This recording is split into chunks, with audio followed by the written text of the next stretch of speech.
pretty intense. Well, the numbers, the spotlight, everything looks good, when you're winning, but, no one ever really shows the dark times, the injuries, unless you really get an injury, and they will post about it, but the next day, you gotta move on. I've been very blessed to have a lot of people, especially like my family or my agent, that push me, in the times when I want to give up and stuff not be going right, just, injuries on top of injuries. And, that's the strength and the willpower to just keep on doing it. And we have places like this and having awards, I guess couldn't have done it by myself. I always say, my agent always say, it's no I, it's a we.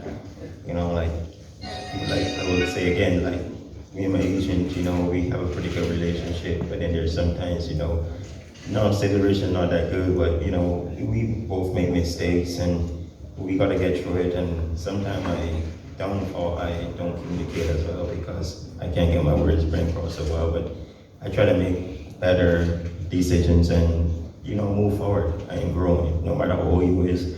I always like learning every day. When I don't learn something a day, I feel like the day is not complete. I always get, like I said, blessed to have good agents and good friends that put me in a position like this.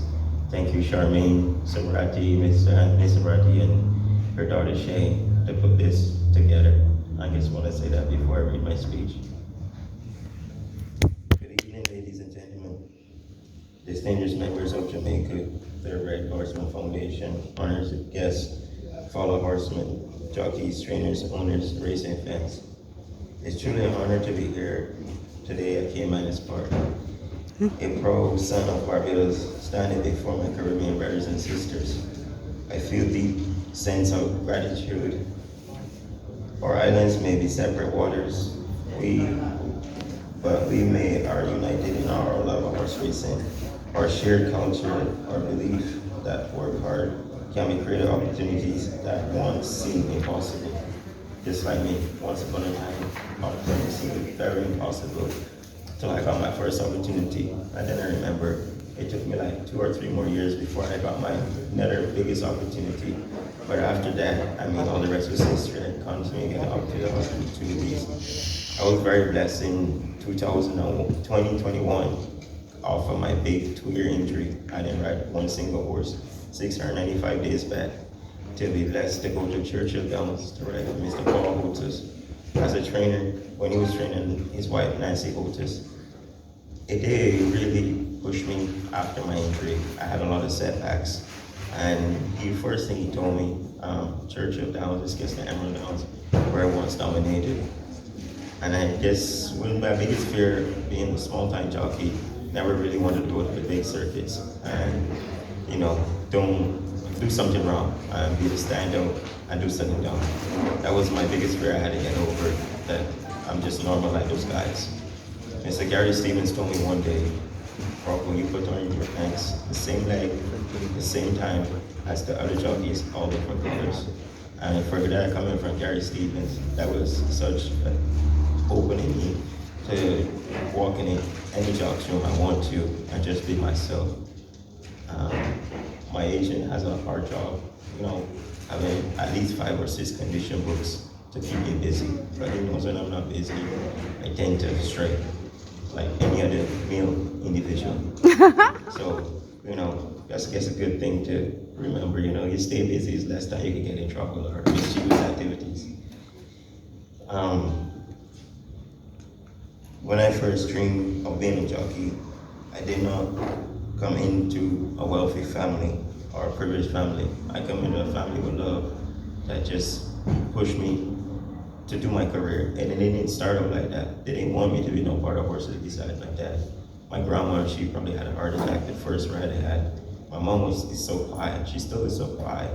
And she was in between minds. But my dad was the sole one that really picked me up and pushed me and got me to the jockey school every day. He walked away from a job for 20 years and never got no benefits, no pension, because his boss at the time told him I was never going to succeed. You're just wasting your time. So I got to thank my dad for that. He's in Barbados. He's we see each other maybe once or twice a year, and love is still there. And it's hard sometimes knowing that America's home, because Barbados is where I'm born. But anytime I go to Barbados, it's the hardest thing to get on that plane and go back, knowing that I gotta go back to my family and back to work. I did not come like many younger riders throughout the Caribbean. I simply had a dream and willingness to work for it. Over the years, that dream has taken me further than I could imagine. I have been fortunate enough to win multiple riding titles in the United States, over $1 million in purse earnings, and surpassed most of my goals. Still, one of my goals I haven't surpassed is to ride a Breeders' Cup. Those accomplishments are things I'm proud of, but they are not what defines me, my career. What defines my career is my perseverance. There were the mornings where I was tired. Those were the mornings where I was not doing so well.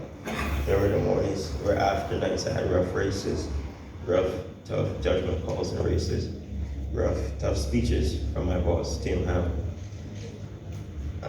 yelling at me through the phone. But the next day, we carried it on and turned the page. There was races I thought I should have won, and I moved a second slow, or second too fast, or second too delayed. There were injuries, setbacks, disappointments, moments of doubt. But every challenging moment taught me a lesson. Success does not belong to talent. The person in the room, success belongs to the person who refers not to quit. That is the message I want to leave for all the young jockeys, the young apprentices, every horseman here tonight, the young trainers, the young walkers, the young lightweights, everybody. The color guy, the guy that does 100, everyone in this industry has a place in this sport. Like I said, it's no eyes, it's us, it's we, horsemen, like the Jamaican Horseman Foundation. That's not formed by one person, it's formed by a group of people. And like we say in America, numbers and strength, that's what move things and move mountains. Believe in yourself, work hard. Anyone that sees, stay disciplined. It's very hard to stay disciplined. I'm not going to get up here and say I'm the most disciplined person. I'm not. I try to learn and be disciplined more every day. And there was a time in life when I wasn't disciplined. Riding was not my first call. And I just lost things, lost dreams, and got wake-up calls to help me pursue my dreams. One great thing I always remember, my mom told me, God get really mad at you if you bury your talent. And I know it's a verse in the Bible, and that's something I always carry with me. There was times I can look myself in the mirror because I felt like it was burying my talent. And I just remember my mom telling me that that's what got me to get up and keep on moving forward.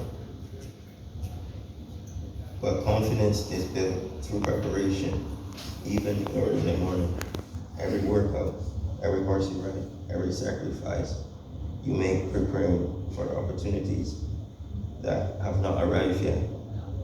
The difference is between those who succeed and the ones who don't is often not talent. It's the perseverance. Keep showing up, keep learning, keep improving, keep believing in yourself. It's easy to say, you didn't win this race, you should have done that. But if you don't got a strong support behind you, it makes the journey and the struggle longer and the road darker. You have to have at least one person that just pushes you on a dark day, just as a day you went through or forward. We compete high speeds, making split-second decisions, while controlling the powerful athlete animal weighing over 1,000 pounds. Our careers depends on physical fitness, mental,